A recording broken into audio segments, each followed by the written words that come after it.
টেকনোলজির সাথে এই কমিউনিকেশনের বিভিন্ন ক্ষেত্রেও কিন্তু আমাদের একটা বড় সুযোগ তৈরি হয়েছে। যেমন আগে আপনি জানবেন যে শুধু যখন প্রিন্ট মিডিয়া ছিল বা এরপরে যখন আমরা ওয়ার্ড কমিউনিকেশনে আসলাম, তারপর আমরা ওয়্যারলেস কমিউনিকেশনে আসলাম, এরপর আমরা টেলিভিশন, টেলিভিশনের পরবর্তী স্টেজটা হলো আমাদের কম্পিউটার জেনারেটেড এবং ইন্টারনেট জেনারেটেড, যে আমরা এখন বর্তমান মিডিয়াতে বলছি। ধাপে ধাপে কিন্তু আমাদের কাজের সুযোগগুলো বেড়ে যাচ্ছে। বিশেষ করে বর্তমান সময়ে আমাদের যে দেখছি সোশ্যাল এবং ডিজিটাল মিডিয়ায় একটা বড় ধরনের পরিবর্তন আমাদের এসেছে এবং অনেক সুযোগ তৈরি হয়েছে। শুধু যে আপনি news media, traditional news media বলেন, আর এর সাথে যে নতুন নিউজ মিডিয়াগুলো যুক্ত হয়েছে সেটার মেলবন্ধনই বলুন, এর কিন্তু অবারিত সুযোগ তৈরি হয়েছে।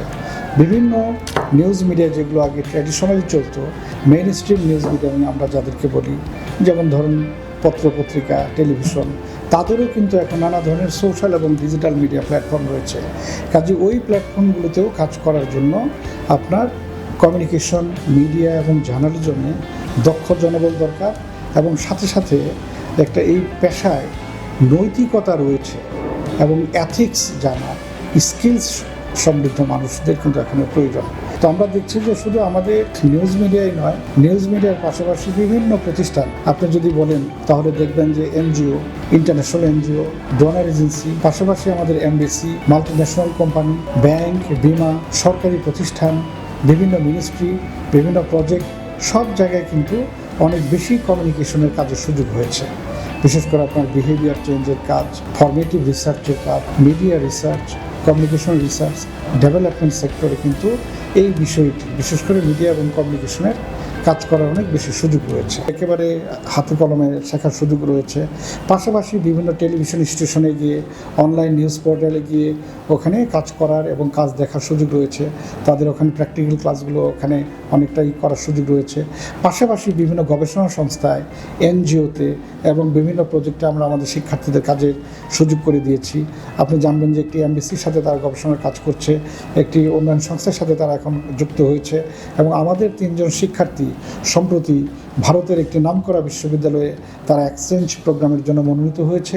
এই 3 জন ওখানে পুরো সেমিস্টার তারা বিনা খরচায় পড়বে, তাদের থাকা খাওয়া ফ্রি, সব ধরনের সুযোগ তারা পাচ্ছে। এবং আমরা যেহেতু তুলনামূলকভাবে অনেকটা নবীন, আমরা একেবারে লেটেস্ট যে বিষয়গুলো আছে, প্রযুক্তিগত বিষয়গুলো আমরা কিন্তু এখানে ইনক্লুড করেছি। যে এই যে মিডিয়া ট্রান্সফরমেশনের ফলে, কমিউনিকেশন টেকনোলজির পরিবর্তনের ফলে যে বিভিন্ন ক্ষেত্রে সুযোগগুলো তৈরি হয়েছে, সবগুলো বিষয় আমরা আমাদের department of media studies and journalism, United international ইউনিভার্সিটিতে আমরা এখানে সিলেবাসে অন্তর্ভুক্ত করেছি। যেমন আপনি যদি কমিউনিকেশন সেক্টরে বলেন, একটা বড় ক্ষেত্র আছে এখানে public relations and corporate communication, এটি আমাদের এখানে গুরুত্ব দিয়ে আমরা পড়াই। সাথে সাথে দেখেন এখানে সোশ্যাল অ্যান্ড ডিজিটাল মিডিয়া, এটি কিন্তু একটি বড় সংযোজন, নতুন সংযোজন। কাজে এই সাবজেক্টটিও কিন্তু আমাদের এখানে আমরা রেখেছি। পাশাপাশি আপনি দেখেন এখন অ্যানিমেশনের একটা যুগ, আপনি খেয়াল করবেন। কাজে জার্নালিজমে অ্যানিমেশনটা কিভাবে ব্যবহার করা যায়, ডেটার ব্যবহার কিভাবে করা যায়, এই বিষয়গুলো কিন্তু আমরা এখানে এনেছি। আমাদের এখানে সরাসরি ফরেন ফ্যাকাল্টি আছেন, আমাদের একজন জার্মান মিডিয়া স্কলার আছেন যিনি আমাদের এখানে ফুল টাইম শিক্ষক হিসেবে আছেন।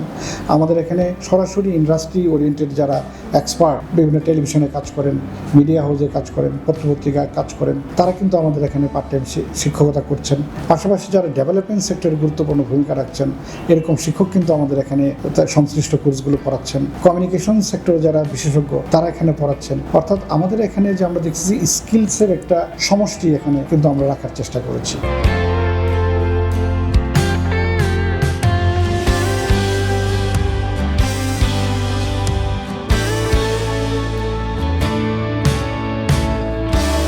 যখন অনলাইন আসে তখন অনেকে বলেছে যে অনলাইন বোধহয় ভুল লাইন, এখন বলা হচ্ছে যে অনলাইন হলো মূল লাইন। কারণ কি? কারণ এখন তো অনলাইনের তো একটা সুযোগ আছে যে দ্রুততার সাথে পৌঁছা। তো সেই জন্য এখন প্রত্যেকটা বিশ্ববিদ্যালয় কিন্তু সেই অনুযায়ী তারা তাদের সাধ্য মতো কিন্তু সিলেবাসগুলো পরিবর্তন করছে। আসলে এখন বর্তমান যুগে দেখেন আমরা কিন্তু একটা মিডিয়া কনভার্জেন্সের যুগ বলা হয় এখন আমরা সত্যিকার অর্থে মিডিয়া কনভার্জেন্সের যুগে আমরা আছি। অর্থাৎ একটি মিডিয়া আরেকটা মিডিয়ার পেটে চলে যাচ্ছে। অনেক সময় কিন্তু আমরা তালগুলি পাকিয়ে ফেলি বা পেঁচিয়ে ফেলি যে কোনটি মিডিয়া মিডিয়া আর কোনটি কন্টেন্ট, কোনটি বাহক আর এর ভেতরে আধেয় কোনটি। যে অনেকটা হলো যে তুষ ঝেড়ে চাল বের করার মতো, নানা ধরনের তথ্য পাচ্ছি, সবগুলোই কিন্তু আধেয় হওয়ার উপযুক্ত না। সেটাই হওয়ার যোগ্য যে বিষয়টা মানুষ জানতে চায়, যে বিষয়টি সমাজে একটি ভালো প্রভাব থাকবে এবং যে বিষয়টি জনগণের আগ্রহের সাথে এবং জনগণের উপকারে যাবে, সমাজের সাথে, সমাজের আগ্রহের সাথে যাবে এবং সমাজের মানুষ উপকৃত হবে। চটুল কন্টেন্ট যে একটা অস্থিরতা তৈরি করবে, একটা আপনার মানুষের মধ্যে এক ধরনের গুঞ্জন তৈরি করবে, এই ধরনের বিষয়গুলোর হয়তো একটা সাময়িক একটি আপনি পরিতৃপ্তি পাবেন, কিন্তু সত্যিকার অর্থের কন্টেন্ট সেগুলোই যেগুলো একটি দেশের দশের মানুষের জীবন এবং জীবিকার উন্নয়নে সহযোগিতা করবে, মানবাধিকারে সহযোগিতা করবে, গুড গভর্নেন্সে সহযোগিতা করবে, মানুষের মত প্রকাশের ক্ষেত্রে সহযোগিতা করবে। এই ধরনের কন্টেন্টগুলোকে কিন্তু আমরা সবসময় প্রায়োরিটি দিয়ে থাকি। এই জন্যই সাংবাদিকদের উচিত কন্টেন্ট নিয়ে কাজ করা, কন্টেন্ট ব্যাংক তৈরি করা, যে কোন বিষয়টি কতটুকু প্রায়োরিটি দিয়ে তুলে ধরতে হবে, এর ইম্প্যাক্ট কী হবে। এই ইম্প্যাক্টগুলো নিয়ে কিন্তু সাংবাদিকদের স্টাডি করার প্রয়োজন আছে, যেগুলো কিন্তু আমরা আমাদের এই বিভাগে করি। আমরা গবেষণা করি, আমরা গবেষণা করাই, একই সাথে শিক্ষার্থীদের চমৎকার কন্টেন্ট তৈরি করা, কন্টেন্টের মাধ্যমে মানুষের কাছে পৌঁছা, সমাজের উপকারে আসা, এই বিষয়গুলো কিন্তু আমরা এখানে শেখাই। পরিবর্তনটা মূলত আমি আবার বলি যে এটার বাহনের পরিবর্তনটা, বাহকের পরিবর্তনে আমরা একটা বড় ধরনের চেঞ্জ দেখছি। যেমন ভেহিকলগত পরিবর্তন হয়েছে। আপনি যদি একটি ভালো কন্টেন্ট লেখেন, আমি একটু উদাহরণ দিই, যেমন ধরেন একটি পত্রিকায় রিপোর্ট হয়েছিল, price of rice rises thrice a week, এক সপ্তাহেই চালের দাম বেড়ে গেল 3 বার। যে 19-এর হাত ধরে 20-এ বিশ্বজয়, একটি পত্রিকায় এরকম রিপোর্ট করেছিল। ধানের দেশে ভাতের আকাল। দেখেন এই হেডলাইনগুলোর মধ্যেই কিন্তু আপনার এক ধরনের ভালো লাগার বিষয় থাকে, এক ধরনের একটা এক ধরনের একটা আকর্ষণ বোধ থাকে যে মানুষ সেগুলোকে পড়বে, দেখবে। কাজেই দেখেন যেই মিডিয়াতেই আপনি দেন, যদি আপনার কন্টেন্টটা ভালো হয় তাহলে কিন্তু সেটি স্বাভাবিকভাবেই জনগণের কাছে পৌঁছাবে এবং মানুষ এগুলোতে আকৃষ্ট হবে এবং উপকৃত হবে।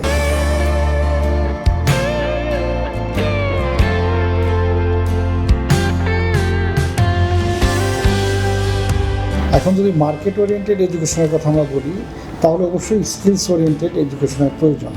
তা আমরা শুধু ইউআইইউতে আমাদের এই department of media studies and journalism শুধু কিন্তু আমরা স্কিলস ওরিয়েন্টেডই করি না, বরং আমরা অনেকটা অবজেক্টিভ ওরিয়েন্টেড এবং ভ্যালু ওরিয়েন্টেড গ্র্যাজুয়েট তৈরি করি। তাতে যেটা হয়, তারা যে কোনো ইন্ডাস্ট্রির জন্যই তারা তৈরি থাকবে। যেমন একই সাথে আমাদের এখানে যদি বলেন যে প্রিন্ট জার্নালিজম, পাশাপাশি টেলিভিশন জার্নালিজম, অনলাইন নিউজ পোর্টালে কাজ করার জন্য এখন আমরা বলি 1 পারসন আর্মি।